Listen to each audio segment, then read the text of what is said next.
విశ్వామిత్రుడు వైకుంఠంలో ఉన్న శ్రీనివాసుడు లక్ష్మీదేవి దగ్గరికి వెళ్ళాడు. విశ్వామిత్రుడికి అరికాల్లో అహంకారం అనే నేత్రం ఉంది. ఆ అహంకారం అనే నేత్రంతో ఆయన ఏం చేసి తెలియక ఆనంద డోలికల్లో ఉన్న శ్రీనివాసుడిని, లక్ష్మీదేవిని, శ్రీనివాసుడి వచ్చే స్థలంలో ఒక్క లక్ష్మీదేవి తప్ప ఎవరికి స్థానం ఉండదు. అలాగే నిలుపుకున్న మానవులకు కూడా వచ్చే స్థలంలోనే ఆ అమ్మని నిలుపుకున్న వాళ్ళకి అలాగే నిలుస్తుంది. విశ్వామిత్రుడు విష్ణునారాయణమూర్తి వచ్చే స్థలంలో పెట్టి కొట్టాడు.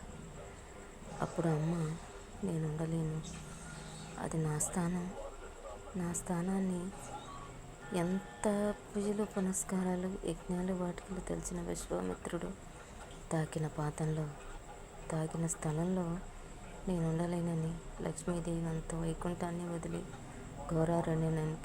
ఘోరారణ్యానికి లక్ష్మీదేవి వైకుంఠాన్ని వదిలి వచ్చేసింది.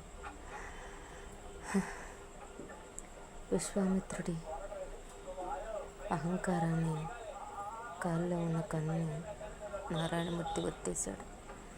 లక్ష్మీ లక్ష్మి అని వైకుంఠాన్ని వదిలేసిన లక్ష్మీదేవి లేని చోటు నారాయణమూర్తి నిలవలేక ఘోరారణ్యంలో లక్ష్మీ లక్ష్మి అని అలవటిస్తూ తిరుగుతున్న శ్రీనివాసుడికి ఆ రోజు ఒక గోమాత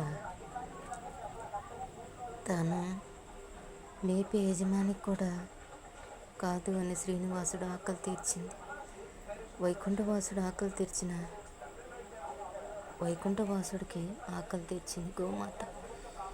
ఎంతమంది ఉన్నారు మానవులు, ఒక్కళ్ళన్నా మా కష్టం మా అన్నయ్య పవన్ కళ్యాణ్ గారికి చేర్చి మాకు సాయపడలేకపోతున్నారు. ఎందుకని?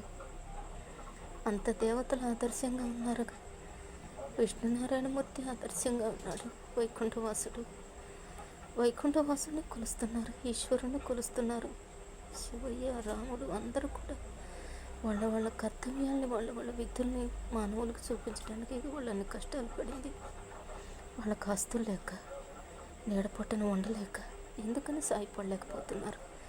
ఒక్క వీడియో పవన్ కళ్యాణ్ గారికి నువ్వు షేర్ చేయమంది. ఒక్క వీడియో మా అన్నయ్యకి షేర్ చేయండి.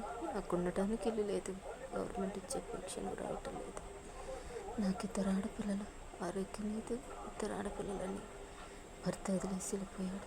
ఈ ఇల్లు మా అమ్మోళ్ళది, ఈ ఇంట్లో ఉండే స్థానం నాకు లేదు, నాకే కాదు దాటి వెళ్ళిపోయి బిడ్డలతో వచ్చిన ఆడపిల్లకి లేదు. దయచేసి మానవత్వాన్ని చూపించండి బాబు. మా అన్నయ్య పవన్ కళ్యాణ్ గారికి చేర్చండి. గుంటూరు జిల్లా సత్తుపల్లి గ్రామం. మా అన్నయ్యకి చెప్పండి. ప్రతి ఒక్కళ్ళు పవన్ కళ్యాణ్ గారిని ఆరాధించి అభిమానించే ప్రతి ఒక్క అభిమాని ఆయన అడుగు జాడలు నడవాలి. ఆయనలాగా దాన ధర్మాలు మహానుభావులాగా చేయమని నన్ను సాయి ఒక కష్టాన్ని అన్నయ్య దగ్గరికి మీరు చేర్చలేకపోయారు.